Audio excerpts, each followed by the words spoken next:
Buenas tardes, continuando con la última parte de insuficiencia cardíaca. Muy bien, el edema cardíaco es de las manifestaciones clínicas más comunes.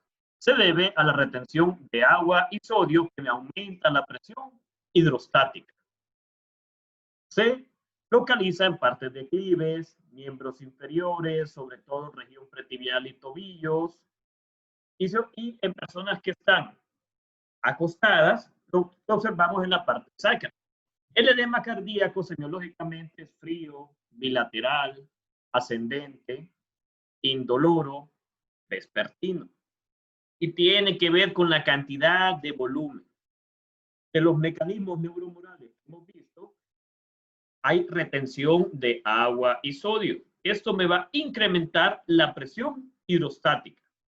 Este aumento de la presión hidrostática va a pasar el líquido del espacio intravascular al espacio extravascular, ocasionando edema. En etapas iniciales el edema pues lo vemos por las tardes. Ya en etapas avanzadas de insuficiencia cardíaca, clase funcional 4, estadio D, el edema está de forma permanente. Son pacientes que están congestivos siempre. Otra manifestación y que es altamente específica es el tercer ruido y el ritmo de galope. Esta normalidad se escucha en la auscultación cardíaca dada por el impacto de la sangre durante la diástole con el ventrículo endurecido. Hablábamos que muchos mediadores se encargan del remodelamiento, sobre todo la aldosterona, endotelina, factor de necrosis tumoral, que contribuyen al remodelamiento del ventrículo izquierdo, tornando la pared rígida. De forma normal, el impacto de la sangre en las paredes ventriculares no genera ruidos cardíacos. En un paciente con insuficiencia cardíaca, al estar fibrosado, eso se genera un tercer ruido que es diastólico, de baja intensidad y que se escucha mejor con la campana. Cuando es por falla cardíaca izquierda, predomina en el ápex cardíaco. En falla cardíaca derecha, predomina a nivel parasternal. Entonces, el impacto de la sangre con las paredes ventriculares fibrosadas me genera el tercer ruido cardíaco. Y el ritmo de galope es cuando se combina el primero con el segundo ruido. Eso es lo normal. Ritmo de galope. Hay tres ruidos de forma simultánea. La combinación primero, segundo, tercer ruido, más la taquicardia que predomina en estos pacientes, me genera el ritmo de galope. Si recuerdan, los estudios de Framingham, esto de la fase de los signos específicos de insuficiencia cardíaca. La hepatomegalia congestiva se debe a la hipertensión venosa sistémica. El aumento de presión venosa sistémica lleva sangre hacia cava superior, cava inferior, de cava inferior, suprahepáticas e hígado. El hígado está aumentado de tamaño, doloroso por la distensión de la cápsula de gliso. Observen aquí, al palpar, lo que se palpa es hígado. Normalmente llegamos al reborde costal y no se debe palpar. Al presionar el hígado y el paciente tiene la cabeza inclinada a 45 grados, vamos a ver reflujo hepatoyugular. Es una manifestación de infección venosa sistémica. El reflujo hepatoyugular es que yo aprieto aquí y de forma mecánica impulso la sangre, regresa por la cava inferior, llega hasta la aurícula derecha, como está insuficiente, se regresa por la cava superior. Reflujo hepatoyugular, manifestación de congestión venosa sistémica y signo de insuficiencia cardíaca. En etapas más tardías puede haber cirrosis cardíaca. La cirrosis cardíaca se puede acompañar de ictericia, donde el paciente tiene coloración amarillenta de pieles mucosas por aumento de bilirrubina. En este caso es bilirrubina directa. Nuevamente, la congestión venosa crónica me puede causar cirrosis cardíaca. Una manifestación quedó. Una manifestación tardía es la ictericia. Los pacientes van a quedar ictéricos por elevación de bilirrubina directa debido a la necrosis centrolobular por congestión crónica. Es causa de cirrosis cardíaca, pero eso ya bien tardío. Los pacientes cardiópatas, cuando no están edematizados, están caquéticos. Los van a ver que es pura piel y huesos. Por un lado, aumenta el metabolismo por el trabajo de los músculos respiratorios, ya que está siempre con taquipnea. Por otro lado, pierde el apetito, pasa con náuseas, vómitos, porque está congestivo el hígado. Está congestivo los intestinos, están replejos de sangre. Y muchos pacientes aún utilizan digitálicos, que son la digoxina, y sus niveles, cuando están arriba del valor normal, me va a causar náuseas, vómitos por intoxicación digitálica. También hay menos absorción intestinal por la congestión de las venas intestinales. Aumentan las citocinas, sobre todo el factor de necrosis tumoral, que este me disminuye el apetito, aumenta el catabolismo muscular. Y en raras ocasiones, pues puede haber enteropatía por pérdida de proteínas a nivel intestinal. Entonces, en falla cardíaca, la pérdida de peso es una mezcla de elementos neuroendocrinos, el estrés por el aumento de trabajo muscular, las citocinas, que me van a aumentar el gasto de energía, me puede disminuir la cantidad de masa muscular y el paciente hace caquexia, está catabólico. Una causa frecuente de muerte son las arritmias. Por eso en pacientes con fracción de eyección reducida, que tienen bloqueo completo de rama izquierda, se colocan marcapasos con desfibrilador implantable. ¿Por qué? Porque estos pacientes pueden hacer arritmias ventriculares. Ya vimos en la clase de arritmias que las arritmias ventriculares pueden ser letales. La arritmia más común que van a tener es la fibrilación auricular. Y es interesante que la fibrilación auricular me puede desencadenar crisis de insuficiencia cardíaca o agudizaciones. Eso es que el paciente está en su estado basal de disnea y por el aumento de la fibrilación auricular empeora su disnea y tiene datos de congestión. Ya vimos que la fibrilación auricular es una arritmia de QRS estrecho, irregular, con ausencia de ondas P.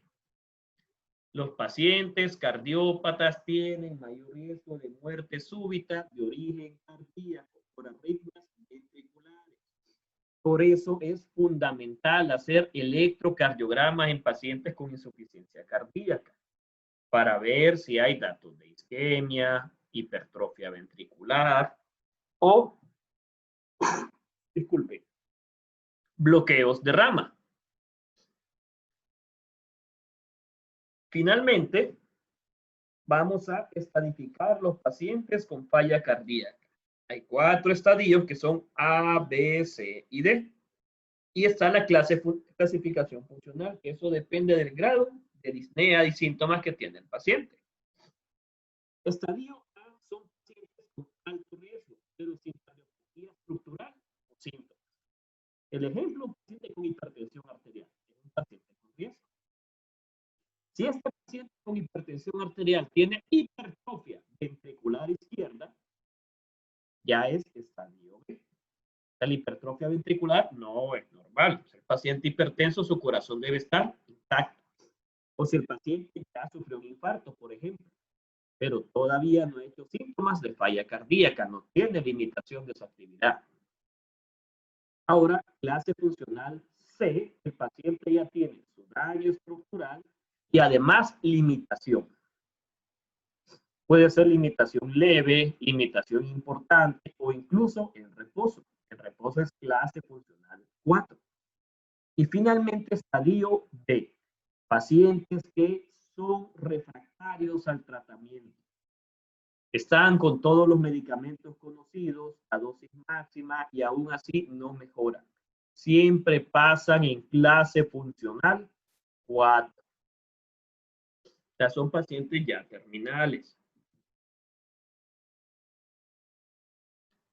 En otros países, estos clases funcional 4, estadio D, pues se buscan si son pacientes candidatos a trasplante cardíaco. O se colocan otro, por ejemplo, marcapasos con desfibrilador implantable, un marcapasos tricameral, o dispositivos para tratar de mejorar la función cardíaca. Por desgracia, aquí trasplante cardíaco todavía no tenemos. Repasando, la falla cardíaca izquierda, recuerden que hay problemas del ventrículo izquierdo para eyectar volumen. Entonces la sangre se regresa a aurícula izquierda, circulación pulmonar, y los pacientes hacen congestión pulmonar. Tos, estertores, disnea de esfuerzos, disnea paroxística nocturna, ortopnea. Por otro lado, como hay menor expulsión de sangre a nivel periférico, hay bajo gasto cardíaco, frialdad distal, incluso cianosis en los tejidos. Cuando predomina falla cardíaca derecha, la sangre se regresa del lado del ventrículo derecho, aurícula derecha, cava superior, causando ingurgitación yugular, cava inferior, causando congestión venosa hepática, ascitis, congestión venosa periférica, haciendo edema de miembros inferiores. El paciente con falla cardíaca, conforme va avanzando, va a tener datos de izquierda y datos de derecha. Cuando solo tiene datos exclusivos de derecha, lo que vemos en cor pulmonar. Ya vimos en EPOC que la hipoxemia crónica me causa hipertensión pulmonar y a largo plazo insuficiencia cardíaca derecha. Ahora un pequeño caso que se fue presentado al Congreso Médico Nacional del 2016. Les voy a subir el artículo de la plataforma para que lo lean y vean el comportamiento de un paciente con falla cardíaca. Este es un caso algo inusual, pero tiene toda la clínica de falla cardíaca. En ese tiempo la señora tenía 40 años, de Danlí, obrera, trabaja en una tabacalera todavía.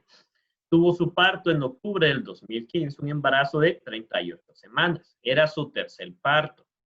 Tuvo problemas durante el parto, se le practicó conducción en el Instituto Hondureño de Seguridad Social de Danlí porque por preeclampsia leve. O sea, solo tuvo hipertensión en el embarazo, más proteinuria. 2 meses posterior al parto, presentó disnea, algo que no es típico, no debería haberlo presentado. Gradual, de grandes a medianos esfuerzos, finalmente con disnea de reposo y ortopnea. La disnea se puede dar en múltiples causas, pero ya cuando va progresando y tiene ortopnea, me orienta que puede ser cardíaco. No había tos, disnea paroxística nocturna, ni fiebre. Interesante que ella no tenía ninguna patología que le causara daño estructural previo músculo cardíaco. O sea, una paciente sana. Tenía familiares con hipertensión. Este parto que tuvo era su tercer parto, 3 cestas y sus 3 hijos vivos. Fue evaluada en enero del 2016, en ese momento enferma, con dificultad respiratoria, tenía presión de 90-70. Si ven, está cerca de límites inferiores. Taquicárdica, que eso lo vimos en los pacientes con falla cardíaca por aumento de la actividad simpática. Saturación de oxígeno 94% y 22 de respiratoria. Estaba con taquipnea. Eso es compatible con la disnea de reposo que presentaba la paciente. Tenía ingurgitación yugular. Eso por congestión venosa. Crépitos basales. Esto por la falla cardíaca izquierda que envía sangre hacia aurícula izquierda, circulación pulmonar. Choque de punta en sexto espacio intercostal, línea axilar anterior. El choque de punta normal es en quinto espacio. Esto implica que la paciente tenía un corazón agrandado. Intensidad disminuida, eso quiere decir que los ruidos cardíacos se escuchaban débiles. Eso no es normal. sin desdoblamiento, sin soplos y con edema de miembros inferiores, fobia, una cruz. ¿Qué quiere decir? Que solo estaba con un poco de edema. Entonces vemos que tenía datos de falla cardíaca. Disnea de esfuerzos, ortopnea, taquicárdica, con taquipnea, ingurgitación yugular, crépitos, evidencia de que algo está pasando en corazón, porque el toque de punta estaba desplazado. Miren la radiografía de tórax. ¿Cómo se ve? Cardiomegalia global. La paciente tenía dilatado su corazón. La pregunta era ¿por qué? Porque ella no tenía ninguna patología previa. Tuvo un embarazo normal, tuvo su parto con una pequeña alteración y hasta después del parto comenzó con alteraciones. Como siempre, el electrocardiograma es el mejor amigo de sospecha de falla cardíaca. Y ven que tiene en derivación 2, 3 y ABF, ondas T invertidas. Esto no es normal. Miren en ABL, aquí hay una onda Q. Miren en B1, B2, hay QS, porque no hay ondas R, estas son ondas QS. Y observen en B5 y B6 que hay depresión del ST con la onda T invertida. Aquí tenemos evidencia radiológica, clínica y electrocardiográfica de afectación cardíaca. La paciente tenía insuficiencia cardíaca. Para estadificar está el ecocardiograma. El ecocardiograma me sirve para ver fracción de eyección. Ya vimos que la falla cardíaca puede ser fracción de eyección preservada, fracción de eyección intermedia y fracción de eyección reducida. Esta paciente tenía 29%, o sea que estaba con insuficiencia cardíaca con fracción de eyección reducida. Además de eso, había dilatación en la aurícula izquierda, en las cámaras derechas. Eso justifica porque estaba con edema, ingurgitación yugular. El ventrículo izquierdo dilatado, esto justifica por qué estaba desplazado el toque de punta. Y severa hipoquinesia implica que tenía problemas para contraerse. Por eso los ruidos cardíacos disminuidos. Algo de insuficiencia mitral, eso quiere decir que no se puede cerrar la válvula mitral de forma adecuada, igual a tricuspidia y elevación de la presión arterial sistólica de la arteria pulmonar por la dilatación de las cámaras derechas. Hemograma normal. En la química, un poco alterado el colesterol, esto no justifica falla cardíaca. Tiroides normal. Chagas negativo, recuerden que Chagas es causa importante de miocardiopatía dilatada en nuestro medio. Estuvo 3 días, se fue con carvedilol, que es un beta bloqueador, bueno, beta 1, beta 2 y alfa, no es cambio selectivo. Espironolactona, que antagoniza la aldosterona. Aspirina por la sospecha de isquemia cardíaca. Enalapril, que esto antagoniza el sistema renina-angiotensina aldosterona. Y la furosemida, que es un diurético para disminuir la sobrecarga de volumen. Entonces aquí están los mecanismos neuromorales que hemos visto. Sobrecarga de volumen, sistema renina-angiotensina, aldosterona, sistema adrenérgico. Meses después, la señora fue evaluada sin disnea, sin edema, mejoró su falla cardíaca y posteriormente tenía un ecocardiograma normal. Lo que tuvo la paciente se llama miocardiopatía puerperal o miocardiopatía periparto.